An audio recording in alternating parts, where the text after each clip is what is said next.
안녕하십니까. 3월 15일 수요일 말씀 묵상 시작하도록 하겠습니다. 먼저 기도하도록 하겠어요. 사랑의 하나님 아버지, 아버지께서 오늘 함께 하심을 감사합니다. 이제 이 시간 하루를 또 시작하는 이 시간에 아버지 주님의 말씀으로 함께 동행해 주십시오. 감사드리며 예수님의 이름으로 기도했습니다. 아멘. 네, 오늘은 21장 12절서부터 22절에 있는 말씀입니다. 같이 한번 읽어보도록 할게요.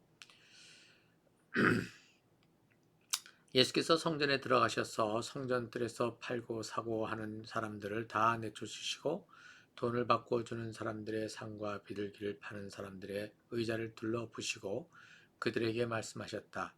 성경에 기록한 바 내 집은 기도하는 집이라고 불릴 것이다 하였다. 그런데 너희는 그것을 강도들의 소굴로 만들어 버렸다. 성전뜰에서 눈먼 사람들과 다리를 저는 사람들이 예수께 다가왔다.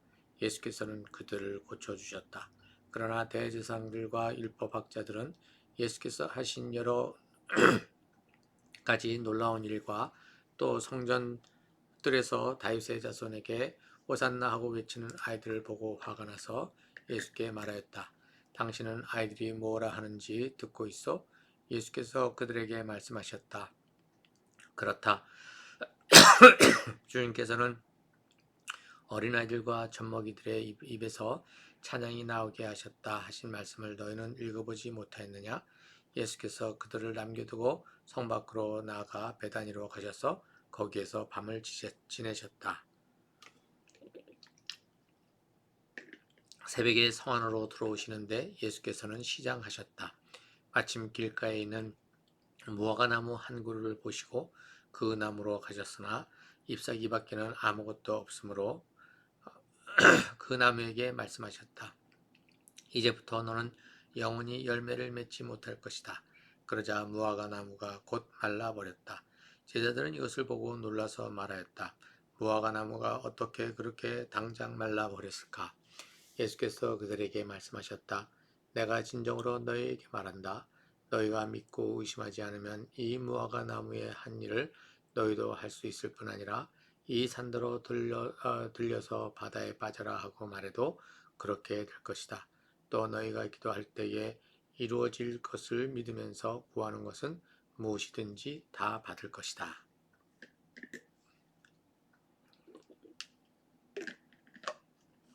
자, 오늘 이 말씀은 이제 예수님께서 성전에 들어가셔서 그 안에 있는 이제 그 성전에 그 제사 드릴 제물들을 파는 사람들의 그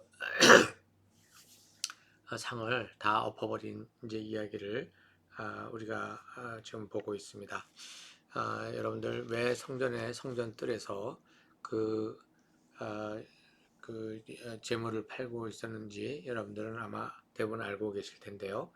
이제 먼 거리에서 오는 사람들을 위해서 이제 그 재물을 대신 이제 깨끗한 흠이 없는 것들을 팔아야 이제 제물로 드려야 되기 때문에 그것을 위해서 지금 이제 와서 여기서 이제 돈을 주고 살 수 있도록 그렇게 지금 해놓은 제도죠.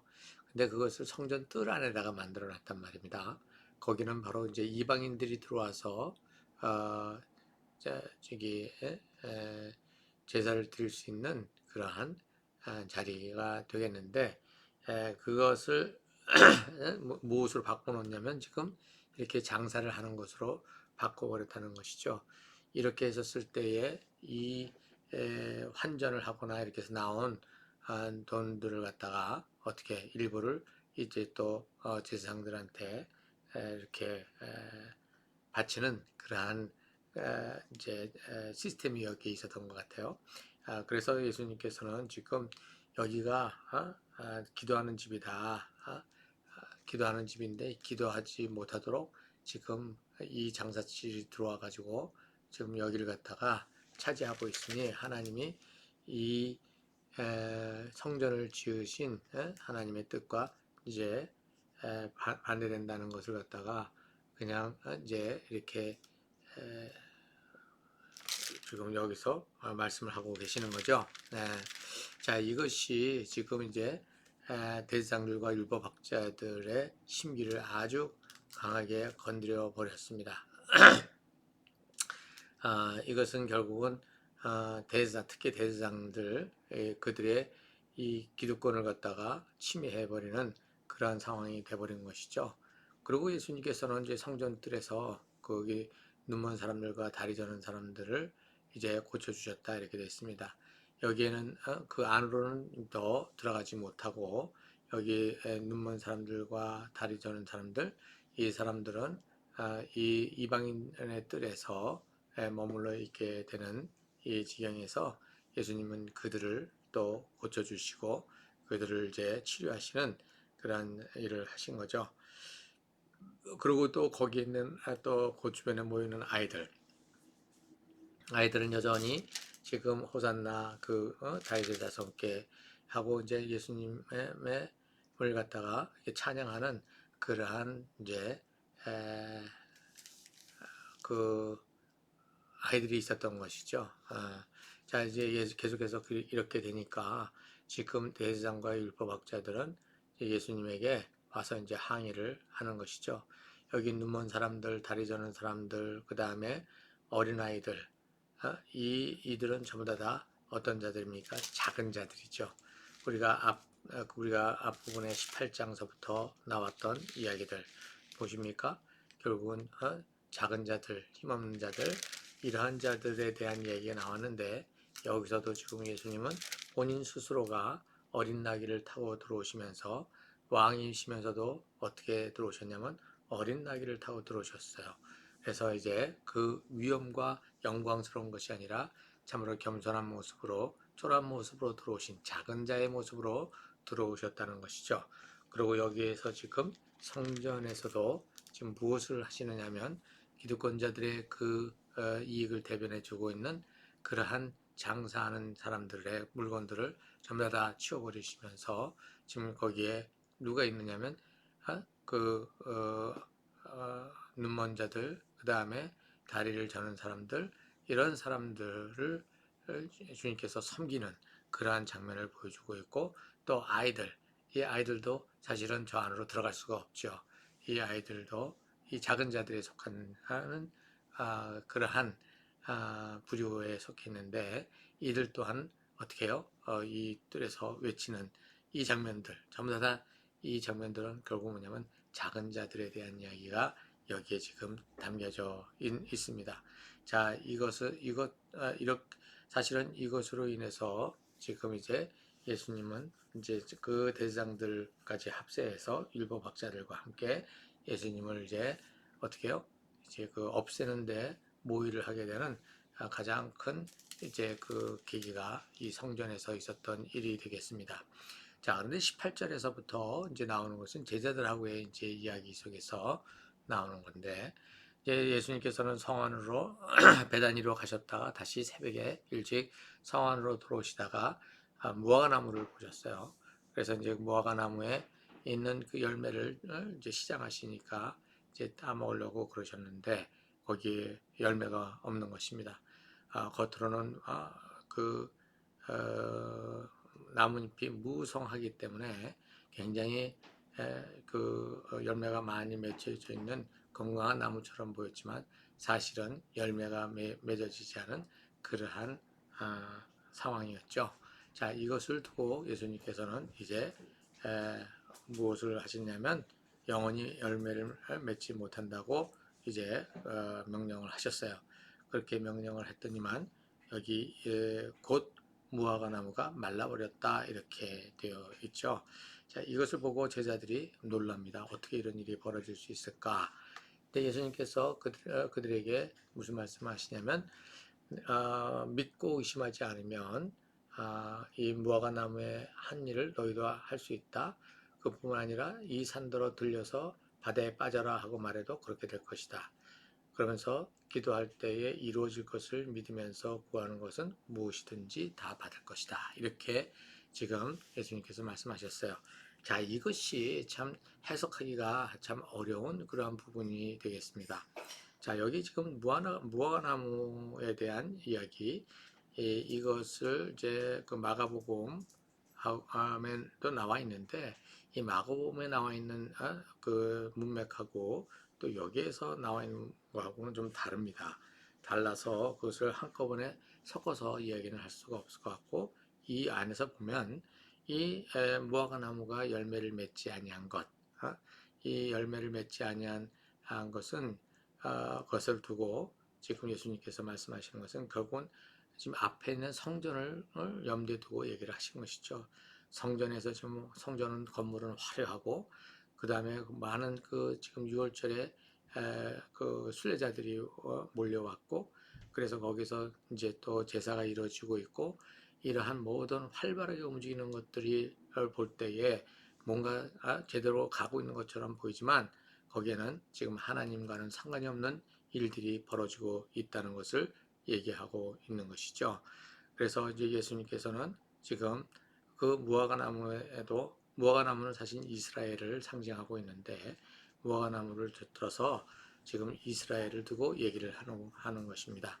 이 성전을 이스라엘의 이 지도자들이 이스라엘을 망가뜨리고 있는 것을 얘기하고 있는 것인데 결국은 이스라엘이 어떻게 되는 것입니까? 예수님께서 무화과 나무를 말라 버리게 한 것처럼 이스라엘을 향해서도 이렇게 하실 것이라는 것을 말씀하시는 것입니다. 여기에서 이 산더러 들려서 바다에 빠져라 라고 말한다고 했는데 이 산인 과연 어떤 산인가요? 바로 지금 예루살렘 성이 자리 잡고 있는 시온산을 얘기하는 것이죠. 이 시온산, 하나님을 만나는 이 시온산이 어떻게 해요? 바다로 빠져버린다. 바다는 무엇이 있는 곳이라고요? 마귀, 악령이 있는 곳이라. 그래서 거기는 무엇이냐면 어둠의 자리가 되는 것입니다. 결국은 이 시온산이 바다에 빠진다는 것은 예루살렘이 망한다는 것, 이스라엘이 망한다는 것이죠. 이것을 기도할 때 이것이 이루어질 것이다 라고 지금 예수님은 굉장히 무서운 말씀을 하시는 겁니다. 이것은 결국은 뭐냐면 하나님 앞에서 이 이스라엘이 어떻게 해요? 불의하고 악행을 임쌓고 하나님을 도외시하고 자기들 중심으로 걸어가고 있는 이것을 두고 무엇입니까? 이것은 하나님의 심판이 일어날 수밖에 없다라고 하는 이 문제로 기도할 때에 이 이스라엘은 반드시 멸망하고 말 것이다 라고 하는 말씀을 하시는 것이죠. 이게 무조건 어떠한 그 기도를 믿음으로만 하면 된다는 식으로 이렇게 우리가 생각하게 되면 이것을 적용하는 게 참 무리가 있는데 지금 여기에서 보게 되면 악한 것에 대한 얘기를 하고 있는 것이죠. 악한 것은 반드시 하나님 앞에서 무너진다라고 하는 이 강한 믿음을 가지고 기도할 때에 그것은 반드시 일어나게 되어 있다 이렇게 얘기를 하는 것입니다. 이런 것들을 볼 때에 우리가 참으로 겉으로는 화려하고 무엇이 되는 것 같이 보이는 그것에 속지 말고 그 안에 무엇이 문제가 있는지 그것을 알고 그것의 악한 것들을 제거하는 것에 초점을 맞추고 그것을 놓고 그 악이 제거될 수 있도록 기도하는 것. 그것은 분명히 하나님의 그 공의에 맞는 그러한 기도이기 때문에 하나님 반드시 때가 언제일지는 모르지만 이루어 주실 것이라고 하는 그 사실을 놓고 기도해야 될 것입니다. 같이 기도하겠습니다. 사랑의 하나님 아버지, 오늘 참으로 겉은 화려하고 멋있지만 결국은 속 알맹이는 아무것도 없는 그러한 모습의 이스라엘을 예수님께서 질타하시는 장면을 우리가 보았습니다. 우리의 삶의 현장에서도 마찬가지인 것을 보게 됩니다. 겉으로 이것저것으로 꾸미고 저것으로 해서 마치 내가 잘 살고 있는 것처럼 마치 내가 행복한 것처럼 우리가 스스로 착각하고 걸어가고 있지는 않은지 살피게 하시고 우리 교회 또한 마찬가지로 그런 부분에 있어서 어리석은 부분이 없는지 살펴보게 하여 주십시오. 그래서 아버지 하나님이여 참으로 주님께서 행하시는 그 마음이 어디에 있는지를 살피고 아버지 우리가 걸어갈 수 있게 하여 주시되 악한 것들은 반드시 무너진다고 하는 그 강한 믿음으로 우리가 이것을 제거하는 기도를 우리가 할 수 있게 하시고 또 선한 것들 하나님 앞에서 합당한 것들이 온전히 그 빛을 볼 수 있도록 우리가 기도하는 것에도 아버지 믿음으로 기도할 수 있게 하여 주십시오. 감사드리며 예수님의 이름으로 기도했습니다. 아멘.